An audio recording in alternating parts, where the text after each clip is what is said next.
sinovuga vyinshi cyane kuko sinobimara vraiment mugabo abajournaliste vraiment respect Imana ibayezagire cyane mwaramfashije cyane gose mu bihe bigoye ko nanje nari umuntu yifuza ko ntoba nicaye basa ahantu nkumva indirimbo yanje ku radio mugabo ubu narabishitse ko kandi ndabyishimiye cyane gose Imana ibayezagire cyane mbo ndibaza ko niyo gukora ibintu abarundi batarakora gusa nije je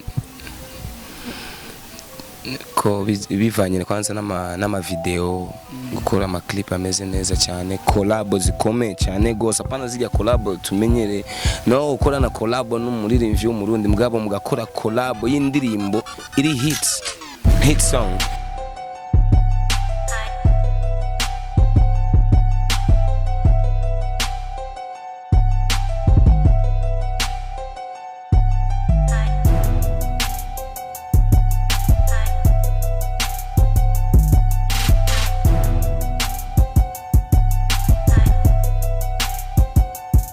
Yes, mwaramutse cyangwa mwiriwe bakunzi ba Ndaho TV. MC andi kuri miko The Ninja 1 The MC turi kumwe inyuma ya kamera na The Ninja number 2 dossier tugiye gukora ivyo mwamuba mwadutumye turi kumwe no munsi n'umutumire azwi ku izina rya Tomson the Voice Killer nindiriwe yiwe nshasha gumya mugiye kumenya byinshi kuri we mu buzima busanzwe canke mu buzima bw'ubikorwa vyiwe murahawe ikaze cyane kugira mubashe gukurikirana ibiganiro bica kuri Ndaho TV gira subscribe like share na comment utibagiye gutanga intererano ya commentaire zibasha tugiye kurondera bita Tomson the Voice Killer Mr Gumya welcome again turaguha ikaze brother Tomson the Voice Killer. Merci beaucoup Tuongera tugushimira kukanya wemeye gutanga kuri Ndaho TV. Kindi ndo tubone tarashika ko ari ku office gushika kuno mwanya niya. Mbo ndibaza ko niyo gukora ibintu abarundi batarakora. Gusa nije je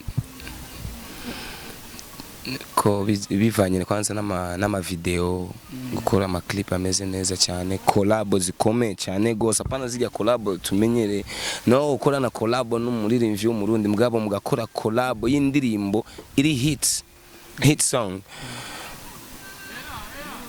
Ivyo bintu ndavyifuza cyane gose mbo abarimvyi babiri bamaze kwitahura uri siri ko bitahuye kuri wewe ni Tomson na The Voice gusa abatitahura nabo je navyo ngene kubimenya ko mandaba bya Tomson uwagata bavajije uwagata yitahuye uvuga ni Killer mauaji uwakana chaba mauaji yego kabisa uwagata aracabanye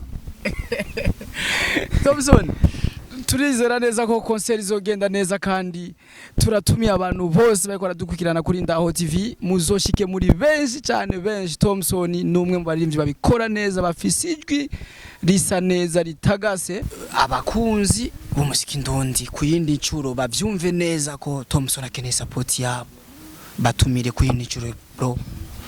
Mbo icyo novuga gusa jengene support yanyu wazee na wa mama na wa baba na wa dada mwese muri rusangi vraiment ngene support yanyu.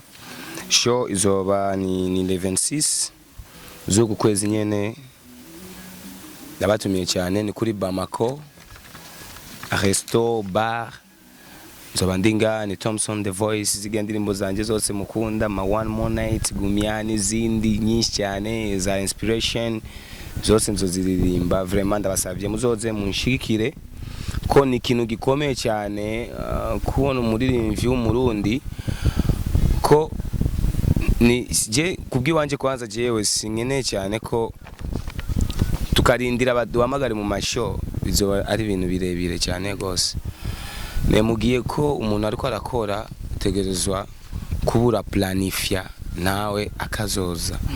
Icyo navuga gusa ko nafashe uwo mwanya nkakora show yanje dafise abantu benshi cyane barabinsaba nanje ari projet yanje ku je sindi muri management mugabo ndafise management yanje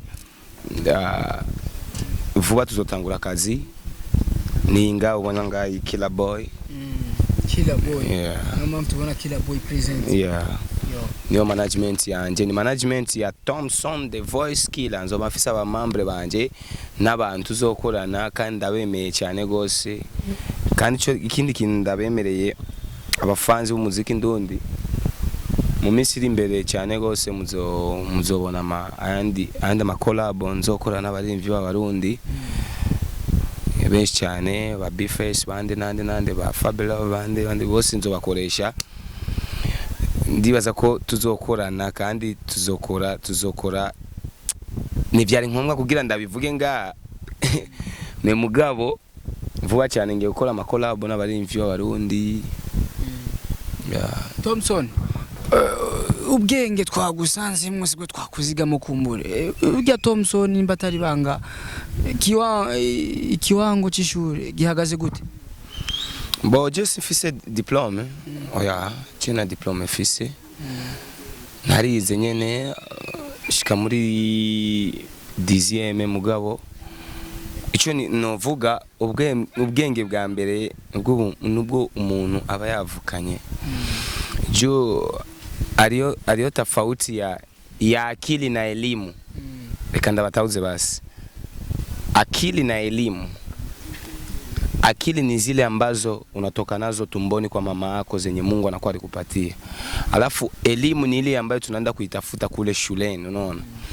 Mbo sijuazi kama vyose vili très important mugabo, sijuazi kama fast paper kwa akili patatumika na elimu. Hapana, wasikudanganya.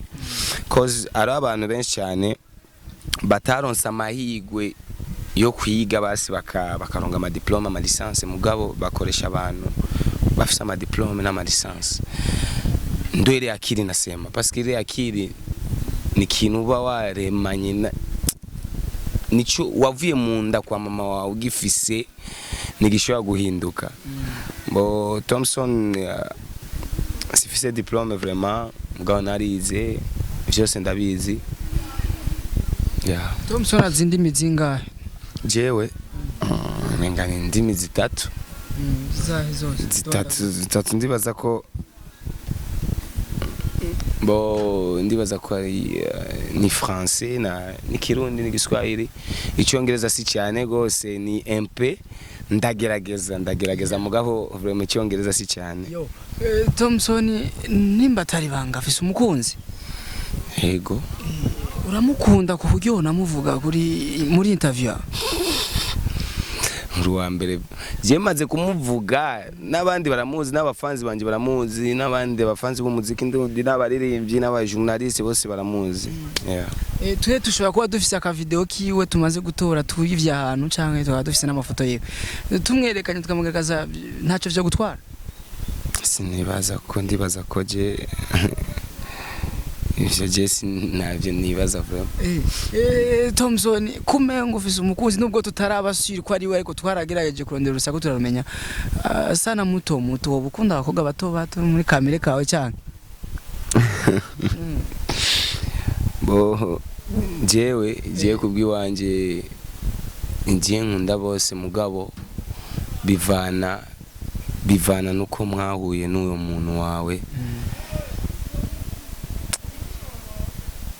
Nagisi mnaishi naye unaona n'ukuntu mutahurana ko abademu ni benshi cyane mugabo kugira uronge uza gutahura mu bintu vyawe nawe kamutahura mu bintu vyiwiwe nibigumu sana. Yeah. Tomson uco bita utuntu n'utundi turashobora gukora vrai ou faux nk'utubazo bitatu cyangwa tune? Ready. Nta kibazo. Tomson afise 2000 euro muri konte yiwe. Vrai ou faux? Ni faux. Tomson arafise ingendeshwa yiwe y'umuduga pana y'imoto cyangwa indege y'umuduga? Vrai. Tomson arafise akandi kazi kamwinziriza inoti nyinshi apare y'umuziki? Faux. No muziki gusa. No muziki gusa. Tomson n'umufani w'abaririmbyi bose b'u Burundi? Vrai. Tomson aramwa nka Lolilo? Faux. Twabanye neza Tomson tugushimire cyane. Nanjye ndabashimiye gose cyane gose. Yeah. Akajambo kamwe kuri Ndaho TV. Bo akajambo kamwe kuri Ndaho TV yana waze dukore subscribe ngao dukore kajya gakengeri ko reka mvuge agakengeri basubwira mu mutawe sabone cyangwa subscribe mugire subscribe share like mugume mudukurikirana cyane gose kandi mwibagire na kwa Tomson kule mukore subscribe like share comment ni kintu gikomeye cyane kugira tuduze umuziki w'u Burundi muri rusange yaho sio respect sana. Yes, twari kumwe na Andy the MC the Ninja number 1 kuri micro, inyuma ya kamera twari kumwe na Dosi the Ninja number 2, umwe mu bakozi babikora neza cyane. Umutumire twari kumwe uno munsi n'umutumire yaturyoheye cyane mu kutwishura neza cyane. Ibibazo byacu byose twagiye arabikubitako ntigeza gwa muba, ariko numwe mu bantu dusanzwe baciye ubwenge bwinshi kumbure kurusha uko twamwibazako ni Tomson the voice killer.